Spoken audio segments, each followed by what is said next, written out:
राधे राधे। श्रीमद् भगवत गीता के द्वितीय अध्याय सांख्य योग के 9वें श्लोक की चर्चा करते हैं। संजय जो इसको लाइव टेलीकास्ट की तरह बैठकर महल में कुरुक्षेत्र की घटना को देख रहा है। धृतराष्ट्र कहता है, संजय उवाच एव मुक्त्वा ऋषिकेशं गुणाकेश परन्तपः न योस्य इति गोविंद मुक्ता तुष्णिं बभूव। हे शत्रुतापन महाराज धृतराष्ट्र, ऐसा कहकर निद्रा को जीतने वाले अर्जुन अंतर्यामी भगवान श्री कृष्ण से कहते हैं कि मैं युद्ध नहीं करूंगा, और ऐसा कह करके साफ साफ कहा और साफ साफ कह के चुप होकर के बैठ जाते हैं। अर्जुन जब चिंतन करते हैं, अगर इसकी और व्याख्या की जाए, अर्जुन जब चिंतन करते हैं तो अपना पक्ष और भगवान दोनों के पक्ष को सामने रखकर विचार करते हैं। तो अंत में वे इसी निर्णय पर पहुंचते हैं कि युद्ध करने से तो अधिक से अधिक राज्य प्राप्त हो जाएगा, मान सम्मान मिल जाएगा, संसार में यश प्राप्त हो जाएगा, परंतु मेरे हृदय में जो शोक है, चिंता है, दुख है, वे दूर नहीं होंगे। अतः अर्जुन को युद्ध न करना ही ठीक लगता है। ऐसा समझ के अर्जुन कहते हैं कि मैं युद्ध नहीं करूंगा, चुपचाप बैठ जाते हैं। इस प्रकार अपनी बात, अपना निर्णय भगवान से अर्जुन ने साफ साफ कह दिया। तब भगवान से कहने के लिए और कोई बात बाकी नहीं रही और वे चुप होकर के बैठ जाते हैं। इसी की अगर हम क्रिया योग में व्याख्या करें तो कहते हैं यह शिष्यों के लिए यह दुरावस्था आती है। जो शिष्य होते हैं, जो क्रिया योग सीखना चाहते हैं, उनके लिए यह दुरावस्था आती है कि प्रभु इसके आगे तो समझ में नहीं आता, कैसे करें, क्या करें, कब ध्यान करें, कब समाधिस्थ हों।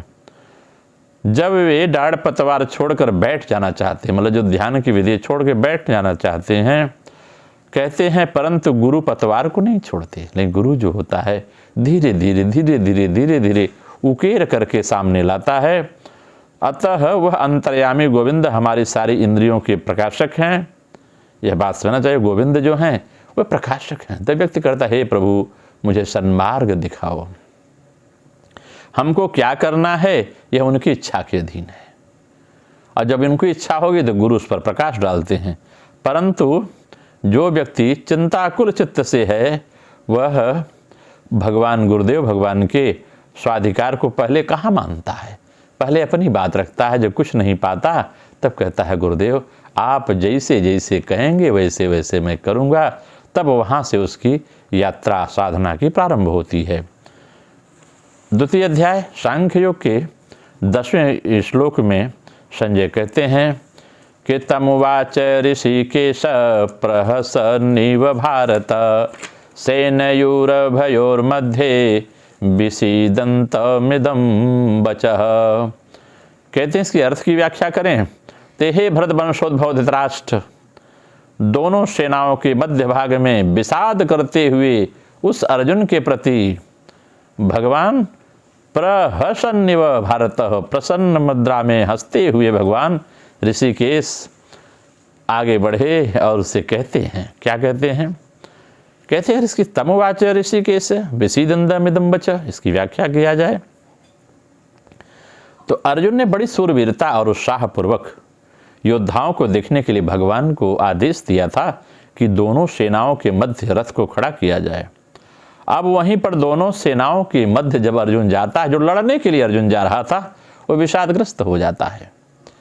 जब व्यक्ति को यह पता चलता है कि यह सुख नहीं मिलेगा, यह सुख नहीं मिलेगा, त्याग करना पड़ेगा, व्यक्ति विषादग्रस्त हो जाता है। वास्तव में होना तो यह चाहिए था कि जिस उद्देश्य के लिए अर्जुन ने भगवान को कहा था कि रथ खड़ा कर दीजिए, जाके लड़ाई के लिए तैयार हो जाता, परंतु उस उद्देश्य को छोड़कर अर्जुन चिंताग्रस्त शोक में फंस जाता है। अतः दोनों सेनाओं के मध्य भगवान श्री कृष्ण जो जगत गुरु हैं, शोकमग्न अर्जुन को उपदेश देना आरंभ करते हैं। अर्जुन के भाव बदलता देखकर भगवान, जो पहले अर्जुन का भाव युद्ध का था, अब विषाद में बदल गया। इसको देखकर भगवान को हंसी आ जाती है। प्रहसन्निव भारत ऋषिकेश तमुवाच ऋषिकेश प्रहसन्निव भारत।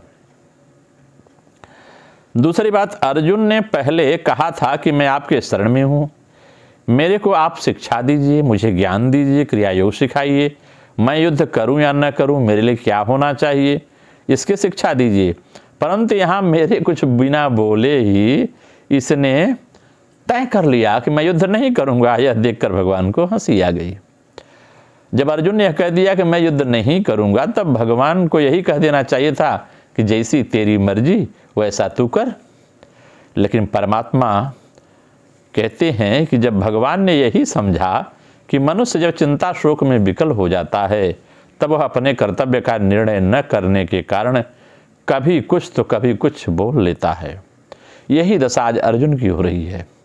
तो गुरु भी समझते हैं, जिन गुरु के पास आप जाएंगे, जो सदगुरु हैं, इस बात को समझते हैं। शिष्य कुछ भी कहता है, लेकिन गुरु उस मार्ग को समझते हैं। आज वही भगवान देख रहे हैं कि अर्जुन की वही दशा है। अतः भगवान के हृदय में अर्जुन के प्रति अत्यधिक स्नेह होने के कारण कृपालुता उमड़ पड़ती है। कारण कि भगवान साधक के वचनों की तरफ ज़्यादा ध्यान न देकर साधक के भाव की ओर ध्यान देते हैं। उसी प्रकार से गुरुदेव साधक के वचनों पर नहीं ध्यान देते, बल्कि उसका भाव क्या है, क्या करने के लिए आया है, क्या उसका उद्देश्य है, ये ध्यान देते हैं। कहते हैं इसलिए भगवान अर्जुन के मैं युद्ध नहीं करूंगा इस वचन की तरफ ध्यान नहीं दिया और उपदेश आरंभ कर दिया। ये वचन मात्र से ही भगवान के शरणागत हो जाता है। जो व्यक्ति भगवान उसे स्वीकार कर लेते हैं। भगवान कहते हैं मैं शरणागत को कभी तजता नहीं। कोटि विप्रबध लागई काऊ, आवै शरण तजय नहीं ताऊ। यहाँ ऋषिकेश, भगवान को ऋषिकेश का, ऋषि माने इंद्रियों का जो अधिष्ठाता है, माने अंतर्यामी भगवान, प्राणियों के भीतरी भाव को समझने वाले जो हैं वो ऋषिकेश हैं। भगवान अर्जुन के भीतरी भाव को जानते हैं। भगवान सोचते हैं कि अभी तो कौटुंबिक मोह के कारण राज्य मिलने से अपना शोक मिटाता न देख कर यह कह रहा है मैं युद्ध नहीं करूंगा। परंतु जब इसको स्वयं चेत होगा तब यह ठहरेगा नहीं और मैं जैसा कहूँगा वैसा ही करेगा। इस प्रकार से आगे उपदेश शुरू हो जाता है। अगर इसकी हम क्रिया योग में व्याख्या करें, कहते हैं ऐसी अवस्था में जब जीव भाव होता है वह कहाँ तक खड़ा होगा, दोनों दलों के मध्य में, अर्थात क्रिया करूं कि न करूं। जब द्वंद्व की स्थिति व्यक्ति की बनती है, गुरु देखता है तो इच्छा होती है ऐसे गुरु से मिलें और कुछ सीखें। जब कुछ सिखाना शुरू करता है गुरु, जो उसे नीरस लगता है शुरुआत में, तो सोचता है न करूं। इस द्वंद्व में जब जीव पहुंचता है तब जीव कहता है क्रिया करूंगा, फिर कहता है क्रिया नहीं करूंगा। शरीर का तेज न हो तो इन दोनों में से कोई बात कहते न बनेगी। इन दोनों भाव में दलों में एक जन और खड़े हैं जिसे कहते हैं अंतर्यामी परमात्मा। वह निरंतर हैं, जागरूक हैं, अंतर्यामी हैं, सर्वेश्वर आत्मा सबके अंदर विराजमान हैं। वह सदा ही प्रसन्न दृष्टि से जीव का मुँह ताका करते हैं। नहीं तो यह भवबंधन क्या कभी कर सकता था? अगर कबहू कर करुणा कर दें, अगर भगवान कृपा न करें तो व्यक्ति इस भवबंधन से, भव माने संसार रूपी बंधन से दूर नहीं हो पाता। ये संसार क्या है? पृथ्वी, अग्नि, जल, वायु, आकाश, ये पंच तत्वों का बंधन व्यक्ति को लगता है। यही है भवबंधन। नहीं तो यह भवबंधन नहीं कर सकता है।